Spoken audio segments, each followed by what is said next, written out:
Hello everyone, this is Pickle over here, back with another Borderlands video, and today, I'm actually kind of tired of Borderlands 2.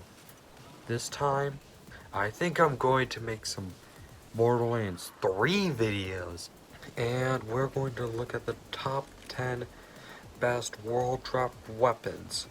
Now, quick FYI, unlike the few previous videos where I gone over the best syrups, pearlescents, and legendaries, we are going to do top 10s and we'll also include some honorable mentions.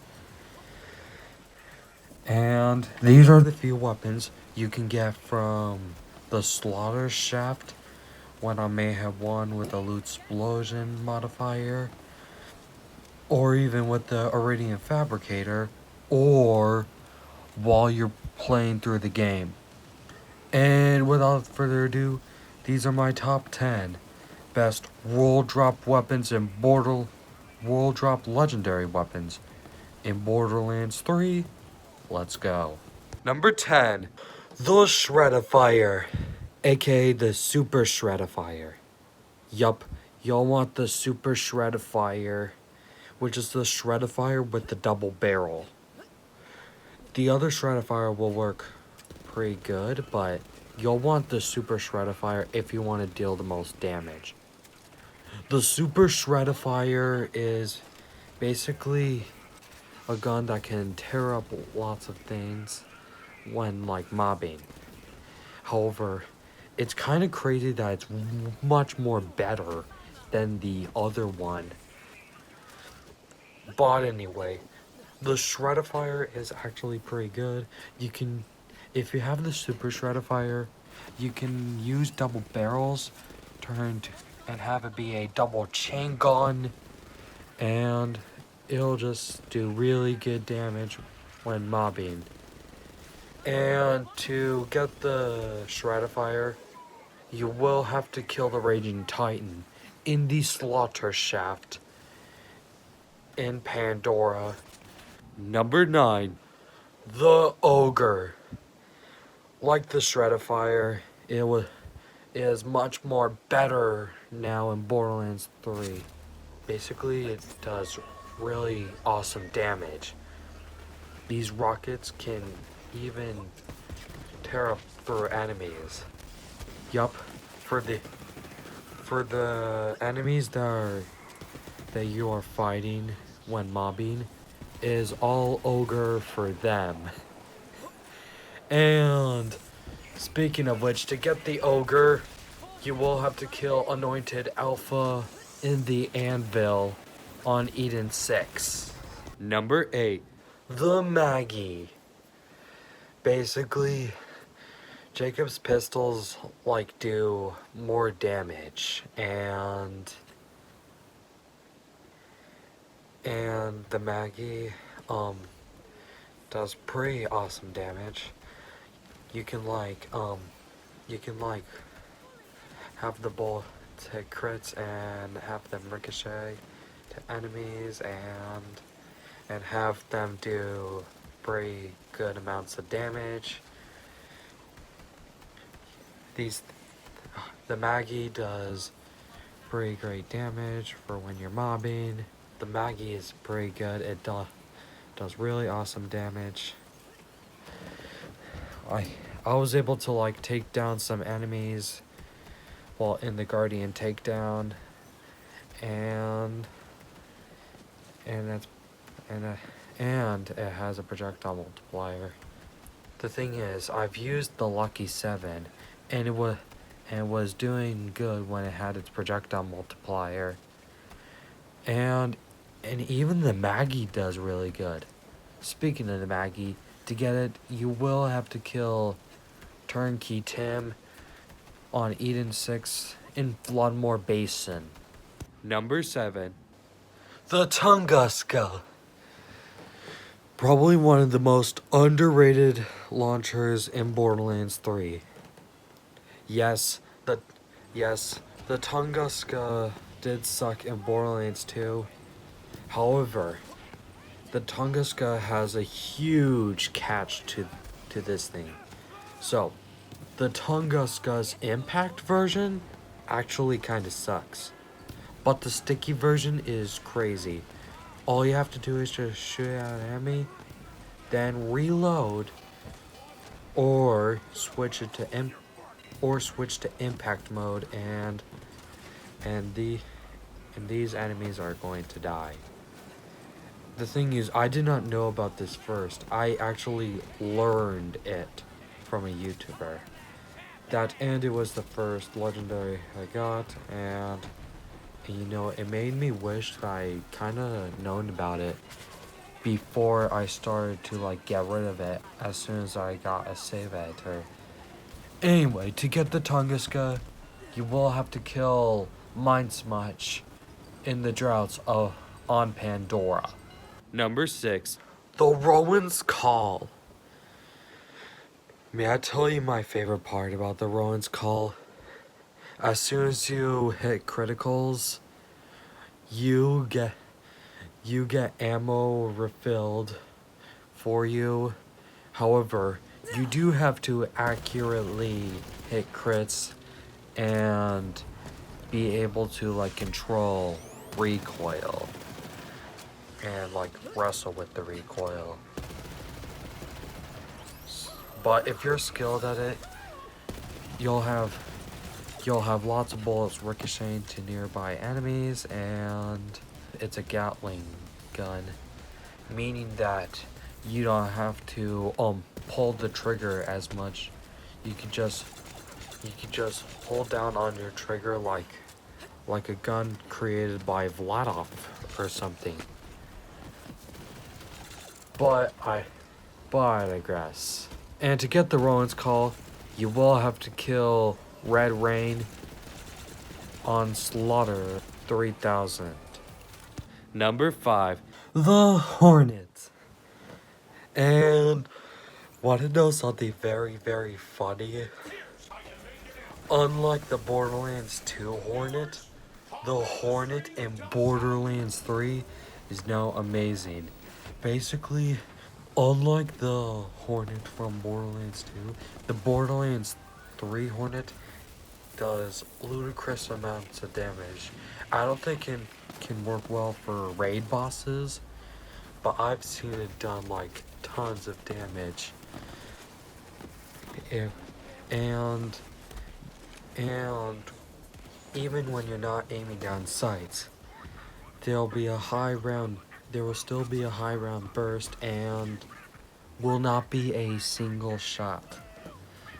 My favorite part is that you actually get to switch, although it still is burst fire regardless. But you can change settings with your sight, however. And to get the Hornet, you're going to have to kill the mother of Grogans in the anvil on Eden 6. Number 4, the Brainstormer. Now the Brainstormer is basically a poor man's reflux. However, unlike the reflux, number 1, it doesn't have a corrosive status effect, only shock. And it doesn't have that buff that the reflux has. However, it's still a really good gun, provided that you use it on enemy shields or guardians in general. Now, basically just like the reflux, you shoot this enemy and nearby enemies will get increased damage over time along with the enemy that you shot at. When the enemies are nearby, it will do less damage. However, provided that you have a group of enemies, there will be increased damage over time. And obviously the more bolts of lightning you can get in the crowd, the more damage.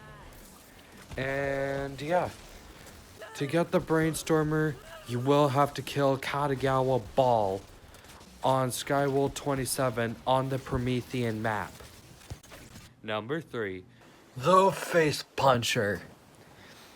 Now, it's not really the best gun, or at least I don't think so. However, this gun is actually very, very different. Unlike normal, particular conventional shotguns that do gun damage with bullets, this thing actually does melee damage. Oh yeah, this thing does melee damage without you having to like hit the control key or anything that makes you melee your character. You can just shoot this thing at someone and people are just gonna get punched. And you can use like the brawler ward shield and the white elephant to make good use out of this thing.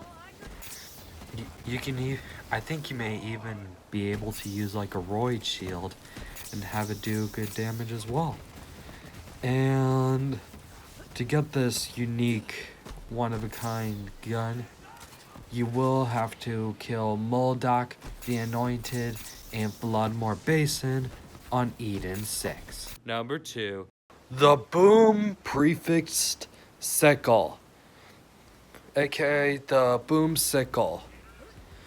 Basically, the Boom Sickle is the sickle with the boom prefix, which is basically the one that you're after of, unlike the other sickle, which might not be as great. However, the Boom Sickle is a really good gun. However, it can be a good gun to take down a boss, provided you have the right build for it. However, I didn't really use the build. However, even still, it's a really good gun for mobbing. What happens is when you shoot this thing at an enemy, the sickle will explode on impact and kill the enemy. You might be able to one-shot a weak mob enemy.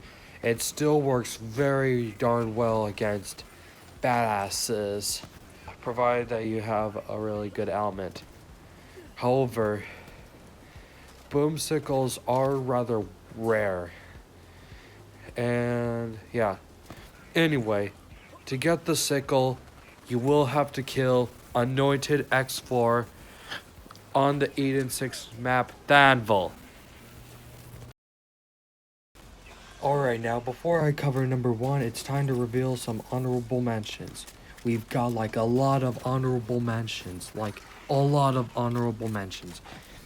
We've got the Hellshock, the Phasor, the Laser Explorer, the Breath of the Dying, the Star Helix, the Gatling Gun, the Scourge, the Butcher, the Lyuda, the Firestorm, the Storm, the Ruby's Wrath, the Babymaker, the Rosen's Thorn, the Handsome Jackhammer, the Thunderball Fists, the Flood, the Double Penetrating Devastator, and many, many, many others.